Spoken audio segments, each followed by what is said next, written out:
Shalom, everyone. There's just something urgent I want to tell you guys. Listen, when someone is holding on to their unhealthy emotional attachments, or let me say it much easier, when someone is holding on to darkness, they will always project the darkness upon you. Let me give an example. Let's say you're a Caucasian white guy and you have dreadlocks. It can be your natural desire to have dreadlocks, okay? But let's say you have some family members who have something against black people. They have something against blackness. They have their issues. They say black people are violent, black people are inferior. I mean, I don't know what kind of crazy stuff is in their head. And now let's say you just want to have dreadlocks.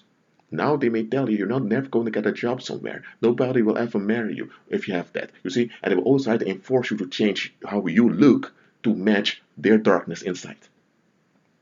Now listen, if your hair was completely messed up and people would remind you, there's nothing wrong with that. But you just wanted to have dreadlocks. It's just a style that's also has become common among white people. There are even Asian people with dreadlocks. It hasn't become common today. I mean, you always had people from all nationalities and all colors with dreadlocks. But recently, in fashion, is also that many people of non-black ethnicity also have dreadlocks. And many of them have jobs. They go to universities. They get married, they have kids. There are even Christians with dreadlocks that are from Caucasian ethnicity. So listen, why am I telling you guys this? Because you need to have discernment. People can tell you something or suggest something to you, but just because they're telling you some fact, you need to also analyze the facts. Ask yourself, why is this individual telling me this? Or why is this individual suggesting something like this? And listen, if someone has a pattern of bitterness in their lives, don't trust what they're telling you. I'm telling you right now, when someone has a pattern of bitterness in their lives, don't trust anything they tell you. For example, guys, you see, I never really cared about wearing brand clothes like Nike, Adidas, wear expensive clothes. I was never interested in those things. My idea was, I'm a man. I wear clothes that are designed for men, whether they cost €2 or 500 euros. I don't care. Clothes are clothes. As long as the clothes are not dirty and I didn't steal those clothes, I should not be embarrassed to walk around. Just practical. But no, there were so-called people that said, "Oh, you don't wear brunch clothes. You don't wear according to the latest fashion. People are going to treat you badly. Nobody wants to become your friend." Blah blah. They kept on murmuring, and when they saw that I did not give in to it, they began to murmur more. And every time they saw me, they came with some kind of accusation. They with some kind of let's say they would say things that don't make sense to kind of attack me. You see, such people, I let them rage. The thing is, they're the ones holding on to darkness, and they cannot stand it that you just don't want to agree with their darkness. That's what it is. You see? Now listen, if I was wearing clothes that were designed for women clothes, okay, then people have a right to tell me, shit, you're a man. Something's not, you're not at your right mind. But I never wore women's clothes. You see? Now let's go back to you. Do you have people in your life that have a pattern of bitterness? If they do not go to them for advice and don't trust anything they say. Even if they say things that even if they mention true facts, you need to challenge their motives. You see? Because listen, there's one thing I've learned during my walk with the Lord, and that's that you will have a lot of people so around you, some even claim to be believers, but they're holding on to darkness. And when you talk with them and show them facts, they reject those facts. For example, you I used to talk to someone that claims that nobody liked him.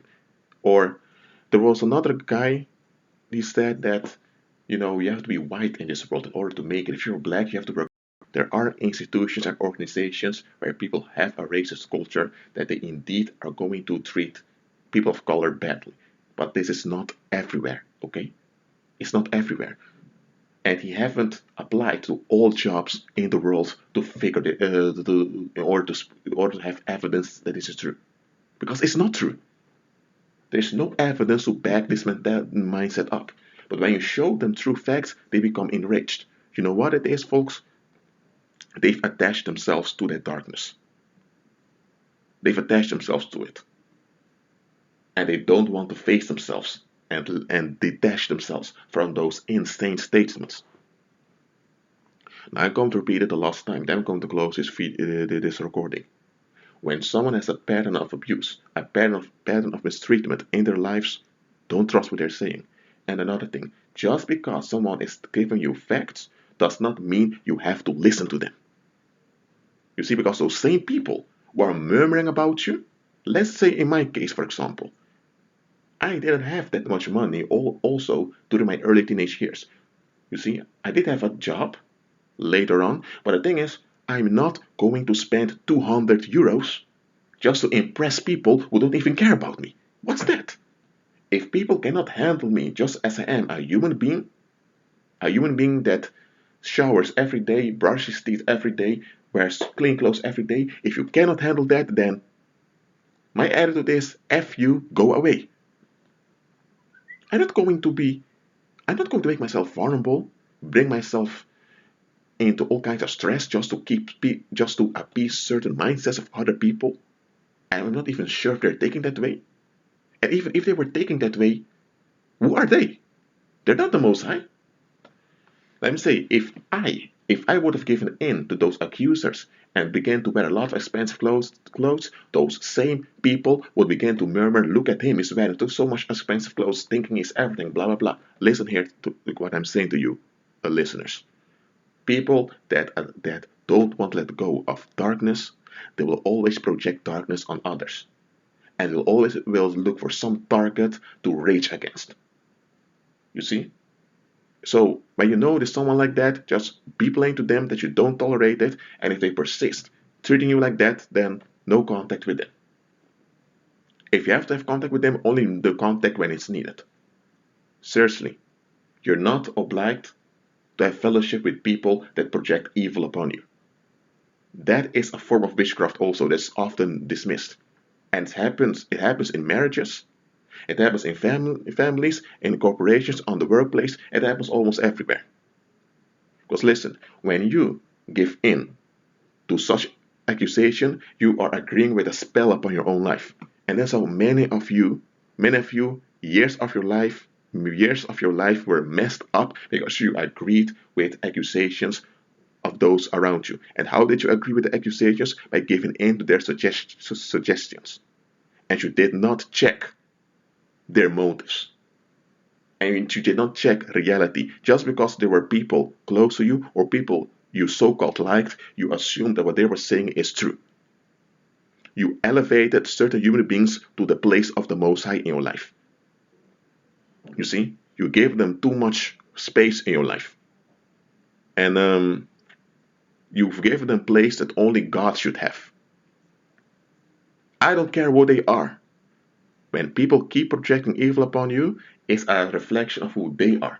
So don't agree with their spells. Don't agree with their negativity. Let them remain with it. You move on with the Lord, and the Lord works everything out for you. That being said, may the grace of Christ Jesus be with you. Shalom.